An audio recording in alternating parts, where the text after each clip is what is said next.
Hello guys and gals, Jaakeup here. Today we are going to be talking about the greatest freaking browser I've ever experienced. It is the Brave browser. Now, before everybody goes all crazy saying like, man, you're just freaking glazing, you're just a nerd, you're just a shill. They're not paying me at all. I don't even think they do that. But I have been experienced with dealing with slow freaking browsers, and it is ridiculous how bad every other browser is. And just to prove some points with this, I'm going to be loading up the most poorly optimized game I've ever experienced, Marvel Rivals, and I'm going to be showing you exactly what I always have to deal with every single time I open up any other browser while I'm playing a different game. So just so everybody can get a clear idea of what I'm referring to, I have a triple monitor setup. I'm going to put a picture of that right here. Bam. And oh, you can't even see my finger. Bam. And yeah, so that's what I'm dealing with right now. And I've pretty much always had at least one or at least 2 or 3 monitors. Sometimes I've had 4. I technically have 4 right now. It's just a TV mirrored on over there. Don't worry about that. But I am pretty much always watching YouTube.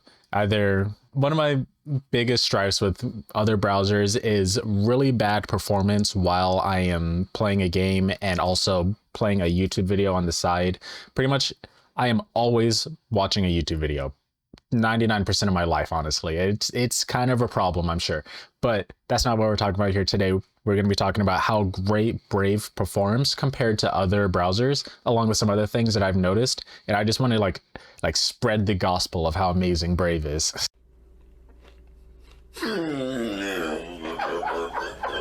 Okay, so first off, freaking Google Chrome. I don't even know if I have it installed. I do not. I don't have Google Chrome installed, but everyone has experienced Google Chrome in one sense or another. And usually when I use Google Chrome, I will always slowing me down no matter what. This is probably the most common response to opening up Google Chrome is you'll open it and you'll see in your task manager just hundreds, dozens, sometimes no, not thousands, but sometimes really a ton of resources is being used by Google Chrome. Everybody knows about this. Google Chrome can take like your entire CPU just from just from opening up one tab. You suddenly have 40 different processes running of Google Chrome. I hate that. Everybody hates that. Nobody wants to deal with that. So it sucks.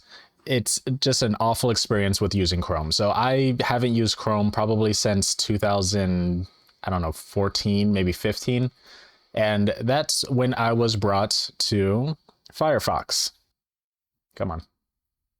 That was just a perfect example of Firefox. It takes a minute to load up and to be like interactable. I do say that I do like Firefox. I kind of prefer it just because it's a little bit more lightweight. It uses a little bit less processes and resources to run. I'm not going to act like I'm a computer scientist. I don't know everything about what's going on here, but I can say that with certainty, Firefox, it uses less. There's only 5 instances or apps or whatever you want to call these things open when I open Firefox. It doesn't use a ton of memory.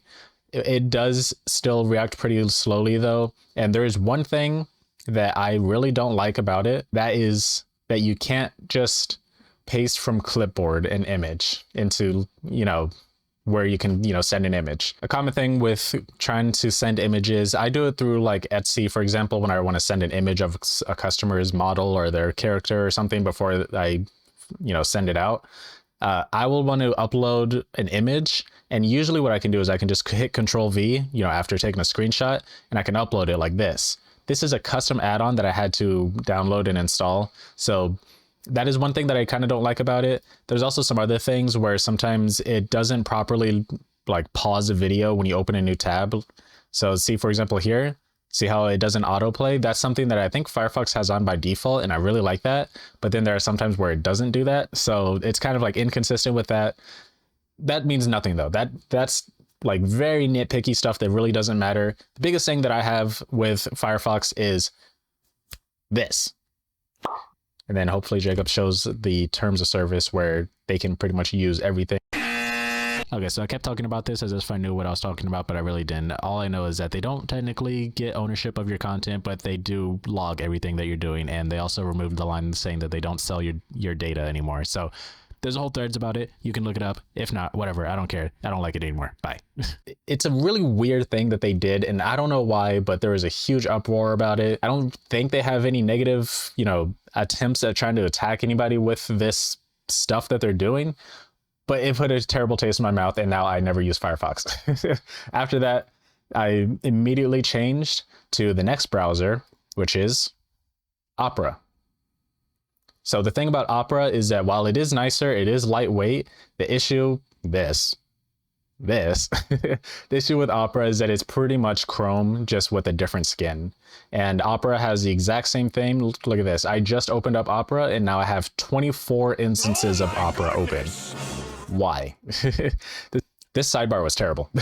I'm going to say it. By default, this sidebar is just on your screen. And then if you try to hide it, then it would just reactivate itself next time you open up the browser. But this was so bad whenever I was trying to like click and drag a file from, let's say, for example, if I wanted to drag this file over onto my next monitor over here, it would always like hover into the sidebar. It looks like they fixed it now, but every time you tried to hover over it into the next monitor or window or anything, it would just block it out and it wouldn't let you drag it over. After a very long time of dealing with that, I tried out Opera GX, which is their new browser that's gamer focused with this little intro window to pop up. I don't know why they did this. This is so annoying. I briefly used this, very briefly. I was using this. It's cool. It's got like nice little things. There's a little thing here where I think if I type, I have noises when I type, and that's cool and all. I mean, I don't need that. That's not necessary. It was fun at first, but now it's not. It has a nice UI, I'll admit that, but I don't like this. This is something that kind of bothers me right here in the top left. Current tab that I'm using is highlighted red, and the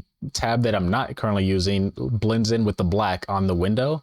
And a tiny nitpick, I feel like I'm on the left tab. I don't feel like I'm on the right tab. If you go in here to the top right, when you try to like close a window, it doesn't always click. It doesn't like always, like if I'm all the way in the top right, I can't, it's not highlighting that button. So I have to manually move it down a little bit, like by 1 pixel to grab it like that. And I don't like that. The CPU limiter and the RAM limiter, this is such a cool idea, but in actual practice, it doesn't work. I mean, it worked, but the thing about it is that it will literally slow down your entire computer. I've used this a few times before. My entire computer gets slowed down whenever I try to use this, mainly when I'm trying to play a YouTube video while playing a game. Let's say I set both CPU and RAM limiter down to something like, let's maybe make it 8. Look at this.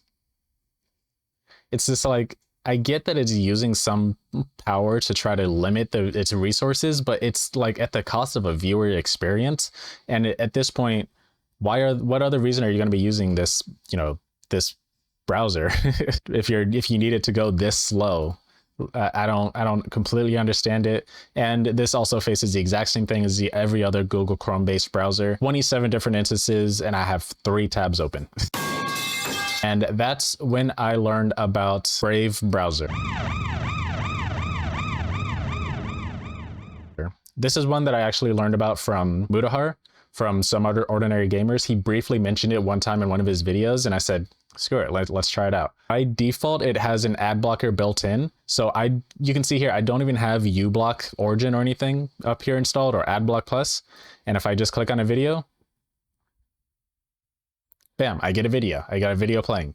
And I know this is like hypocritical coming from a small YouTuber to be using YouTube with an ad block, but I'm gonna be real. I watch YouTube on my TV all the time, tons of ads to a point where it's nearly unwatchable, especially when you watch a creator who just does auto ads and they'll put like 3 ads in the first 2 minutes of the video and maybe 7 ads in the next 5 minutes.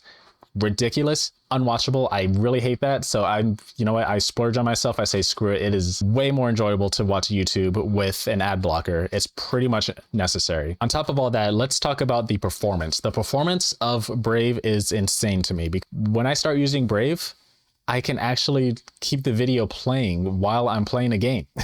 And if we look at our task manager, I open up Opera GX, 18% of my CPU. Now, if I open up the same video in Brave, never once dropping to 50 like I did at the other while playing with Opera. This isn't what I really wanted to get into. What I really wanted to get into, this is what they claim to have. They block trackers, they block ads. And right now, ever since I've, just got the browser, 25,121 trackers and ads have been blocked. 190 megabits of bandwidth have been saved and saved 21 minutes. I'm not entirely sure about, you know, those metrics or where they're getting them from exactly. The big thing around here is that I just enjoy the simplicity of how everything is set up. There's no unnecessary sidebars. There's no all this extra settings up here. It's all just simple settings. You want your history? Bam. You want your passwords? Bam. You want your downloads? Bam. It's all just right there. The problem with other browsers is that they have all these things hidden so far beneath other sub menus. So if I wanted to find my history here, I would have to click on these settings somewhere around here, scroll down, and then I'd have to find like all settings somewhere. I have to, yeah, click on this open settings tab, and then I have to search for history. I'm legitimately looking for the history. Okay, it's over here. So the history is over here, when in reality you'd think that it would be over here because it's just like every other Chrome-based browser, but it's not. They just have all these dumb themes that nobody cares about. Nobody cares about having all these freaking themes. I'm not going to get sponsored by these guys at any point. You want to know the #1 reason I love Brave browser? I got it on my phone. There has never been a time where I experienced watching YouTube on my phone without ads. With the Brave app, this is the Brave app on my phone. If I watch a YouTube video, no ad. Just straight into the video with no ads, nothing. The thing about this, if I were to go to YouTube and I play a video, random clean this up video, I don't know. First off, there's an ad, right? If I lock my phone, it stops. The YouTube app does not let you play the video while the screen is locked. You know what they do is if you lock it, it stops. And if you want to be able to play the video while the screen is locked, you have to pay $15 a month for YouTube Premium just to get that ability. I know that because I had YouTube Premium for like 3 months, and it was great having no ads on my phone and being able to listen to it on my phone. You wanna know what YouTube freaking does on Brave? If I open up Brave and I'm playing a video, it's still playing. It's still playing the video when my screen is locked. Hold on. You're telling me that this free browser with ad block built in can play my YouTube video while the screen is locked without having to pay extra? That is like blatantly, just so obviously, YouTube is just nickel and diming you for no reason. I'm sorry, I'm getting passionate right now, but that is something that I just love so much about Brave browser. Everything about it is really great. It was really easy to import my bookmarks and all that stuff, which is basic for every single browser in existence. YouTubers, please stop advertising like, oh, it's so hard to make a switch to a different browser. No, it's not. There's a button. There's one button when you click. When you change browser, you just click a button, import from old browser. Done. Stop acting like it's a huge feature that you can do that. That's pretty much all I wanted to talk about today. I love Brave browser. Thank you so much for watching. Hope you enjoyed it. Make sure to check out my Etsy shop, JK3D Productions. I sell cool little 3D printed things like these that you may or may not be interested in. Other than that, I'll see you in the next episode of whatever I'm doing. Peace.